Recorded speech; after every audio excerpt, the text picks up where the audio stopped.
देखिए, मैन्युफैक्चरिंग काफ़ी important theme है। आपको पता है मैन्युफैक्चरिंग के अंदर आपके पास कौन-कौन सी कंपनी या सेक्टर्स आ जाते हैं, जैसे पावर सेक्टर, जैसे हमारे पास सीमेंट सेक्टर, इस तरीके के हमारे पास फार्मास्यूटिकल बहुत सारे कंपनीज़ या सेक्टर्स हैं जो आपको क्यूमुलेटिवली इन मैन्युफैक्चरिंग बनाती हैं। देखिए, कोई भी कंट्री डेवलप नहीं हो सकती है अगर उसके पास मैन्युफैक्चरिंग स्ट्रॉन्ग नहीं हो।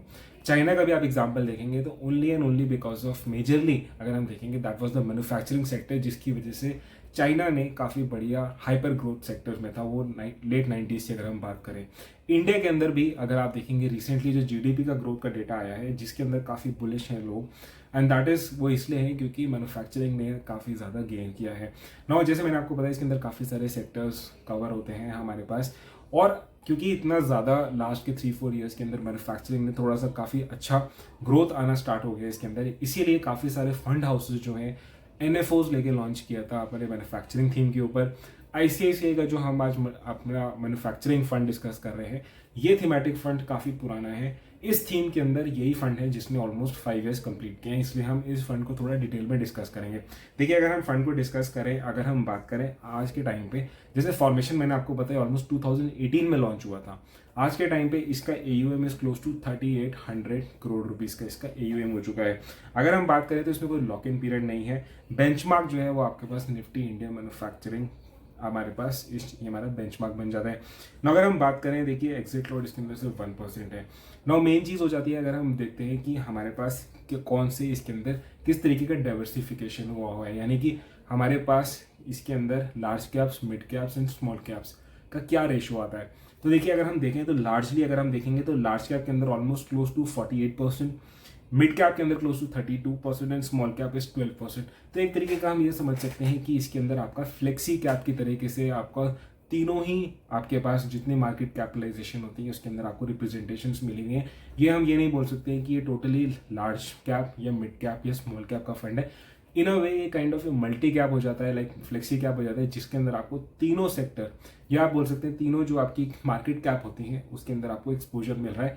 तो ये चीज़ मुझे अच्छी मिल रही है कि एटलीस्ट डाइवर्सिफिकेशन जो है इसके अंदर तीनों मार्केट कैप्स के अंदर आ जाती है ना। अगर हम देखें टॉप 10 स्टॉक्स के अंदर फोकस करते हैं तो हमने यहाँ पे देखिए टोटल नंबर ऑफ जो स्टॉक्स हैं इस पर्टिकुलर म्यूचुअल फंड के अंदर क्लोज टू 70 to 75 के बीच में इसके अंदर आपके स्टॉक्स रहते हैं, यानी कि बहुत ज़्यादा नहीं है लेकिन स्टिल आपको थोड़ा सा डाइवर्सिफिकेशन अच्छी मिलती है।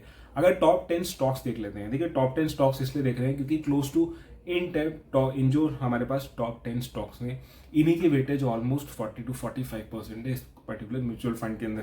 देखिए, टॉप जो कंपनीज के अंदर एलोकेटेड है आज के टाइम पे that is the UltraTech cement, close to 8% है। Then we have the Maruti Suzuki, we have close to 5.5%।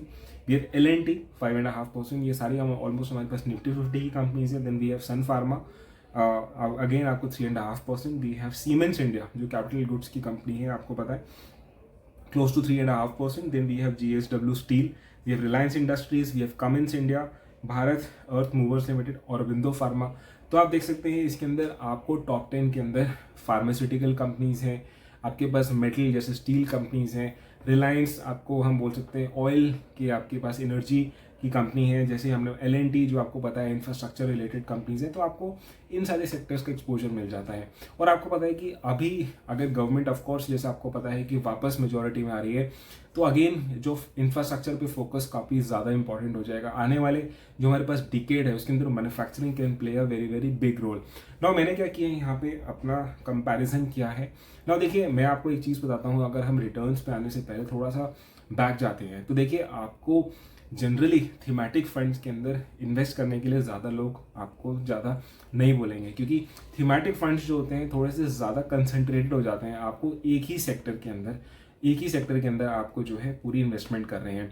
और थीमेटिक फंड जो होते हैं बाय इट्स नेचर थोड़े से रिस्की होते हैं, ये थोड़े से साइक्लिकल भी हो जाते हैं, क्योंकि आपको पता है लेट्स सपोज कभी इंटरेस्ट रेट्स बढ़ जाते हैं या कभी भी कोई भी चीज़ एक्सटर्नल फैक्टर्स काफ़ी ज़्यादा गवर्न करते हैं आपके जो आपकी थीम होती है, स्पेशली मैन्युफैक्चरिंग थीम जो आपके पास है।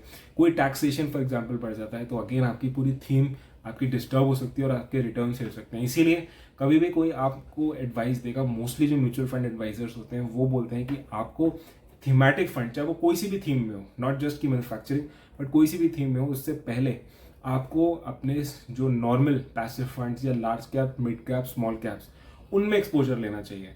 आप चाहे उसके अंदर थोड़ा सा और डाइवर्सिफिकेशन करना है तो मे बी आप एक फॉरेन फंड ले सकते हैं, इंडियन डोमेस्टिक म्यूचुअल फंड जो फॉरेन इक्विटी में इन्वेस्ट करता है उसमें ले सकते हैं। वो सब करने के बाद और आपको अगर आप ट्रैकिंग ज़्यादा करते हैं तो आप थीमेटिक फंड्स के अंदर एंट्री ले सकते हैं।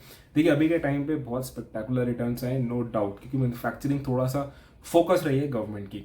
देखिए मैंने क्या किया है यहाँ पे कंपैरिजन किया है, even though same type of funds नहीं है, लेकिन क्योंकि रिस्कीनेस थोड़ी सी मुझे ज़्यादा लगती है थीमेटिक फंड्स की और मैं रिकमेंड भी नहीं करता हूँ, लेकिन हमने यहाँ कंपेयर किया है क्योंकि रिस्की फंड जिसमें आपको पता है पॉसिबल है होने का, तो मैंने एक स्मॉल कैप फंड लिया है जो कि काफ़ी टॉप परफॉर्मर रहा है अपनी कैटेगरी के अंदर, निपॉन इंडिया स्मॉल कैप।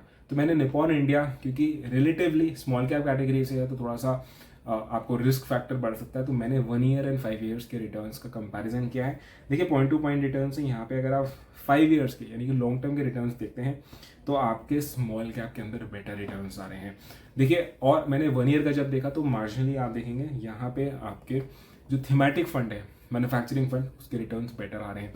देखिए अल्टीमेटली देखिए जैसे मैंने आपको रिटर्न से भी आपको पता लग रहा है कि कोई बहुत ज़्यादा डिफरेंस नहीं है। अगर आपको थोड़ा सा भी कोई रिस्की एलिमेंट चाहिए या फिर आपको अपना डाइवर्सिफिकेशन करना ही है तो बेटर है आप जैसे स्ट्रैटेजी यूज़ करिए कि आप अपने पहले डाइवर्सिफाई करिए बिटवीन द नॉर्मल जो आपके पास large mid cap and small caps हैं, जिसके अंदर आपको अक्रॉस कोई एक स्पेशल थीम नहीं, आपको ओवरऑल इंडस्ट्री या पूरे सारे सेक्टर्स का एक्सपोजर मिल जाता है। वो सब करने के बाद ही आपके पास कुछ एक फंड है और आप बहुत ज़्यादा बुलिश हैं और मार्केट को ट्रैक कर सकते हैं, तो आप ऐसे फंड के अंदर इन्वेस्ट कर सकते हैं जो कि मैन्युफैक्चरिंग थीम को फॉलो करता है। बाकी देखिए कोई सजेशन नहीं है, this is just a normal, हम नॉलेज पर्पज से बना रहे हैं। आपको जैसे मैंने आपको बताया अपने फंडामेंटल्स अपने गोल्स के हिसाब से अपने पोर्टफोलियो के हिसाब से इन्वेस्ट करना है। So that is all in this video. मैं कोई रिकमेंडेशन नहीं दे रहा हूँ, जैसे मैंने आपको बताया ओनली सिर्फ फैक्ट्स बताने के लिए इस पर्टिकुलर वीडियो को हम बता रहे हैं यहाँ पे। वीडियो अच्छी लगी तो लाइक करिएगा, चैनल पर फर्स्ट टाइम सब्सक्राइब करिए। कोई और फंड के बारे में जानना चाहते हैं नीचे में जरूर मेंशन करिएगा। That's all in this video.